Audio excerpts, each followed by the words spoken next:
Greetings, wizards and writers alike. It's your favorite croc in command, Kolonel Krank, ready and raring with my initial impressions of All Possible Futures' debut indie darling, the Plucky Squire. Now, cards on the table, I've been following the Plucky Squire's development for quite some time now, eagerly awaiting its release since it seemed like a game that would be right up my alley. It's essentially a mixture of a 2D adventure game in the vein of classic Zelda, mixed with a 3D platformer where the titular Squire must jump in and out of the colorful storybook he originates from to defeat the villainous wizard Humgrump, which is a wonderfully fun name to say aloud, by the way. Humgrump. Just can't help but say it in a silly little voice. The game lovingly blends several different playstyles and mechanics to provide an experience that not only feels consistently varied at every turn, but rewards creative players whenever possible with collectibles, currency, or even just little Easter eggs that'll no doubt earn a chuckle. Before I delve any further into the gameplay though, I do need to heap some well-deserved praise on the art style. Not only is the game visually gorgeous on a technical level, but the art direction is unbelievably strong. Every area, both in the storybook and on the desk, is filled with little touches that make the world feel tactile and alive. From the slightly bumpy, papery texture on the storybook pages to the sheen of paint puddles dotted across the desk, this game is incredibly detailed, not simply for the sake of looking impressive or justifying an expensive graphics card, but because it wants to convey a sense of youthful innocence, showing both the endless joy and unfocused clutter that can come with that. The game also has an incredibly strong visual language, using details in the environment that point you in the right direction or give you an idea of what to do next. Some of these hints are obvious, like an arrow sign pointing where to go, but others can be pretty subtle. A small bit of lighting or a minute background detail that you really have to pay attention to if you want to progress. A good example of this is a 2D section in Chapter 2. You need to navigate a dark cave until you reach an area that seems like a dead end. However, you go back a little and pay attention to the floor directly above you, you'll notice an enemy walking back and forth into what initially appears to be a wall, but is actually the way forward, shrouded in darkness. Try to go that way yourself and voila, you can progress. Little touches like this really push the player to be attentive and think outside the box. The visuals and gameplay intertwine with each other in such a fashion that they help elevate each other throughout the entire game. Speaking of the gameplay, it's not only fun, but it's remarkable in the sense that on the surface, it seems fairly simple, but once you dig just a little bit deeper, it becomes very apparent that this game is far more than the sum of its parts. As I said earlier, the game is essentially a freeway mixture of a 2D adventure game, a 3D platformer, and a 2D platformer, but here's the rub. As you're going through the storybook and trying to progress, you come across these little portals that you can use to jump out of the page and onto the desk, seamlessly going from 2D to 3D on the fly in a similar fashion to Super Paper Mario on the Wii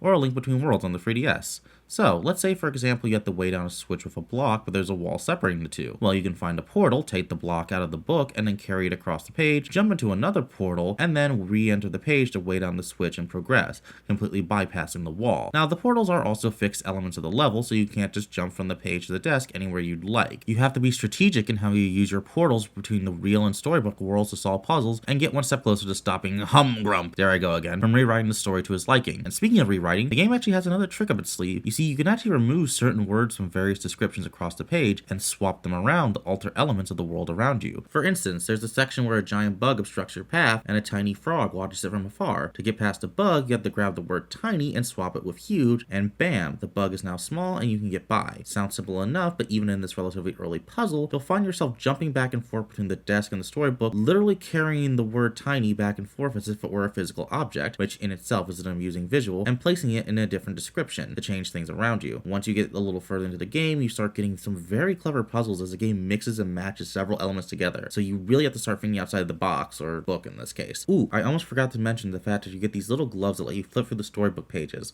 So let's say there's a description missing a word, but that word is a few pages back. Well, all you gotta do is jump onto the desk, flip through the pages, and bam, you can go in and grab the word you need before heading back to the incomplete description and completing it.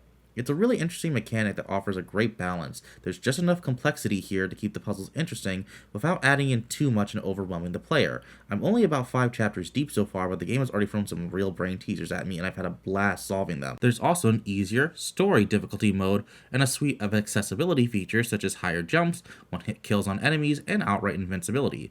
Nothing quite as robust as what, say, Naughty Dog might offer in terms of accessibility options, but it's all certainly nice to have. Even if I didn't get much use out of these options myself, they certainly seem like they'd be useful for some players who need a hand or just want an easier time for the game. The last thing I want to talk about is the writing, and admittedly, this is probably the part of the game I have the least amount of praise for. Don't get me wrong, the game has some very charming dialogue at times, but at least so far, nothing has quite stood out to me in this department. Admittedly, the game is trying to mimic children's storybooks and archetypal fairy tales, so it makes sense that the writing isn't exactly BioWare level or anything, but overall, it was a bit flat. While the main cast of characters is memorable, that's more because of their distinct designs and any noteworthy character traits. But the main hero, Jot, who fills a very Link-esque role as a stoic, silent protagonist who expresses himself through various little poses and pantomimes. We learn that he's a writer in the opening cutscene, and that does somewhat tie into the game's story, but it ultimately doesn't do much to flesh him out as a character, at least so far.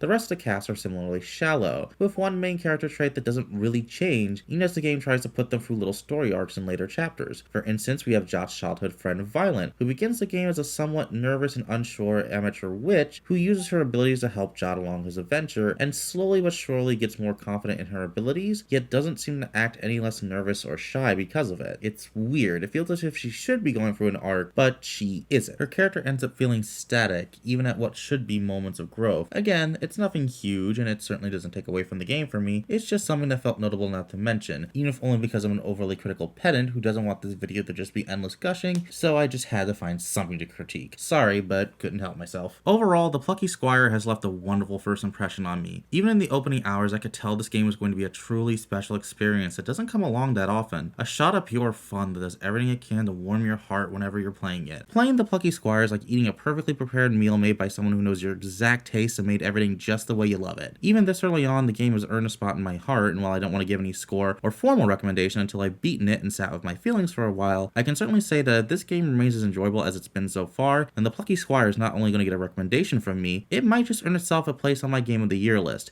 It's that good, and I'm already itching to get back to playing it. In fact, I think I'm going to do that right now. See you, everybody, stay plucky, and be sure to crank up the noise. Subscribe, hit that bell, all the other good stuff YouTubers tell you to do that. See ya!